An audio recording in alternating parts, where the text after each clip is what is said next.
Hello everyone and welcome back to my channel. ये story का part 7 है। अगर आपने पहले के 6 पार्ट्स नहीं देखे तो देख लीजिए, लिंक आपको नीचे डिस्क्रिप्शन बॉक्स में मिल जाएगा। और अगर आपको ये वीडियो अच्छी लगी तो प्लीज़ वीडियो को लाइक करके चैनल को सब्सक्राइब कर देना। तो चलिए स्टार्ट करते हैं। पार्ट 7 की स्टार्टिंग में तेओ और यूरी की किस को दिखाता है, जिसे सोचते हुए यूरी फिर बेड से गिर जाती है। तेओ यूरी को कॉल करके गेट खोलने को कहता है। यूरी मुंह छुपा के डोर खोलती है क्योंकि उसने मेकअप नहीं किया था।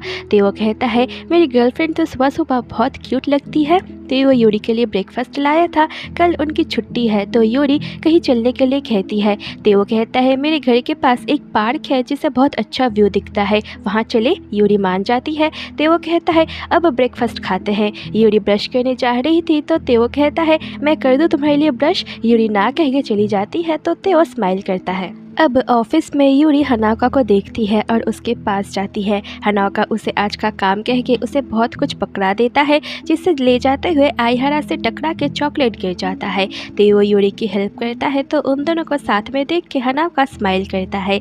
लंच टाइम तेओ निशिना से पूछता है, अगर तुम डेट पे जाके एक अच्छी मेमोरी बनाना चाहो तो तुम कहाँ जाओगी। निशिना आइडिया देती है हॉट स्प्रिंग।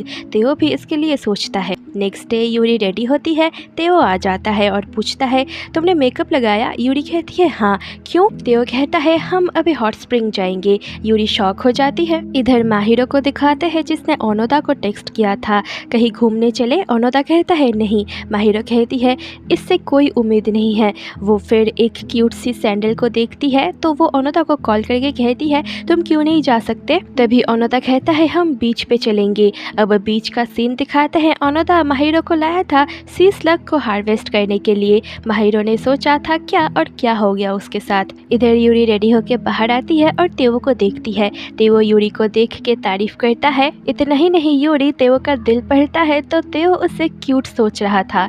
यूरी तब तेओ की बॉडी को थोड़ा देखती है। यूरी देखती है 2 लड़कियां उन्हीं की तरफ आ रही है तो वो तेओ की ड्रेस को ठीक कर देती है। तेओ उसके पास आने लगता है। यूरी उसे रोकती है। तेओ पूछता है, पुप्पू का क्या। यूरी को समझ नहीं आता। वो सर्च करती है तो पुप्पू मतलब है किस।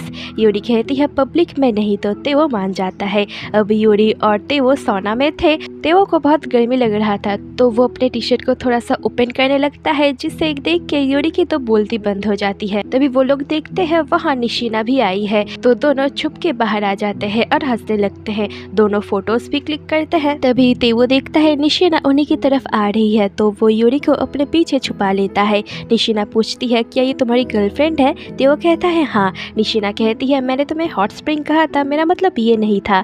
निशिना अब तेओ की गर्लफ्रेंड से बात करने जाती है। तब तक यूरी ने अपने आप को पूरा कवर कर लिया था। तेओ कहता है, ये बहुत शाई है इसलिए पूरा मुंह छुपा लिया है। तेओ अब यूरी को लेके चला जाता है। इस तरफ बीच में माहिरो परेशान होकर ओनोदा के पास जाती है और उसका हाथ पकड़ के माहिरो पूछती है, मैं क्या करूं जिससे तुम मुझे नोटिस करो। अब माहिरो ओनोदा को किस करती है। माहिरो कहती है, क्या अब तुम मुझे नोटिस करोगे। ओनोदा कहता है, अभी जो हुआ मैं भूल जाऊंगा और मैं तुम्हें नोटिस क्यों करूं। माहिरो कहती है, क्योंकि मैं तुम्हें लाइक करती हूँ। ओनोदा शॉक हो जाता है। इस तरफ यूरी और तेओ स्टैचू खेल रहे थे। तेओ यूरी के एकदम पास आके उसे किस करता है। तभी माहिरो यूरी को कॉल करके गुस्से में कहती है, उस डॉक्टर ने मुझे रिजेक्ट कर दिया। यूरी अब माहिरो को अपने घर लाती है। माहिरो कहती है, मैं पहले कभी रिजेक्ट नहीं हुई और उस डॉक्टर ने इस ठंडी में बीच पे ले जाके मुझे रिजेक्ट कर दिया। माहिरो यूरी से पूछती है, क्या तुम भी कभी रिजेक्ट हुई हो। यूरी कहती है, हाँ। माहिरो पूछती है, क्यों। पर यूरी उसे नहीं बताती तो वो उदास होकर जाने लगती है। पर उसे उदास देख के यूरी उसे बता देती है कि मैं दूसरों के मन की बात जान सकती हूँ। यूरी अब उसे सब बता देती है। माहिरो को पहले तो यकीन नहीं होता पर यूरी उसके मन की बात को पढ़ के उसे यकीन दिलाती है। तो माहिरो भी यूरी की एक्स बॉयफ्रेंड की तरह कहती है, ये तो स्कैरी है, और वहाँ से चली जाती है। नेक्स्ट डे तेओ लैब था। ओनोदा नहीं आया था। प्रोफेसर तेओ से पूछता है, तुम जिसे लाइक करते हो क्या वो सीईओ है। तेओ कहता है, हाँ, और अब वो मेरी गर्लफ्रेंड है। प्रोफेसर कहते हैं, ये नहीं हो सकता। तेओ पूछता है, क्यों नहीं। प्रोफेसर पूछता है क्या तुम उसके बारे में सब जानते हो? तुम मेरे बेटे जैसे हो, तो क्या मेरी बात मान के तुम उससे डेट करना बंद करोगे? तो वो हैरान हो जाता है और सैड होकर वहाँ से चला जाता है। अब ऑफिस में माहिरो यूरी से नजरें नहीं मिलाती, जो देख यूरी सैड हो जाती है, जिसे तेओ भी देख लेता है। माहिरो भी बहुत परेशान थी, तभी वहाँ हनाओका आता है। माहिरो उससे पूछती है अगर मैं कभी तुम लोगों से कहूँ कि मैं फ्यूचर से आई हूँ तो क्या ये तुम्हारे लिए डरावना होगा? हनाओका कहता है अगर तुम अपनी ये बच्चों जैसी बातें और हमें हंसाना बंद करोगे तब ये डरावना होगा, नहीं तो तुम फ्यूचर से आओ या फिर कहीं से भी आओ, तुम हमारे लिए माहिरो ही रहोगी। इधर घर जाते हुए यूरी को सैड देख के तेओ उससे क्या हुआ पूछता है। यूरी कहती है माहिरो के साथ थोड़ी अनबन हुई है।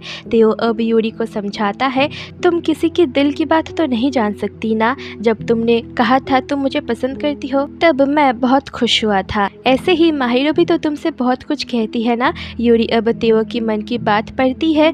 तेओ सोचता है चाहे कुछ भी हो जाए मैं हमेशा तुम्हारे साथ हूँ। यूरी खुश होती है। तेओ कहता है जाओ माहिरो के पास जाओ और जो भी हुआ सब ठीक कर लो, तो यूरी भी स्माइल करके चली जाती है। यूरी अब माहिरो के पास आती है। माहिरो पहले तो उससे नजरें नहीं मिलाती, बट वो देखती है यूरी ने अपनी आंखें बंद कर लिया है, तो वो यूरी के पास जाके आंखें खोलने को कहती है। यूरी अब माहिरो से सॉरी कहती है उसे डराने के लिए। यूरी कहती है मैंने तुम्हें इसलिए नहीं बताया क्योंकि मैं डरती थी कहीं तुम भी मुझसे दूर ना चली जाओ, कहीं तुम्हारी बेटों की स्टोरी मुझे ना सुनने को मिले, कहीं मैं तुम्हारे साथ लंच ना कर पाऊँ। माहिरो कहती है तुम्हें अब इस बारे में सोचने की कोई ज़रूरत नहीं, मैं हमेशा तुम्हारे साथ हूँ और हमेशा तुम्हें प्रोटेक्ट करूँगी।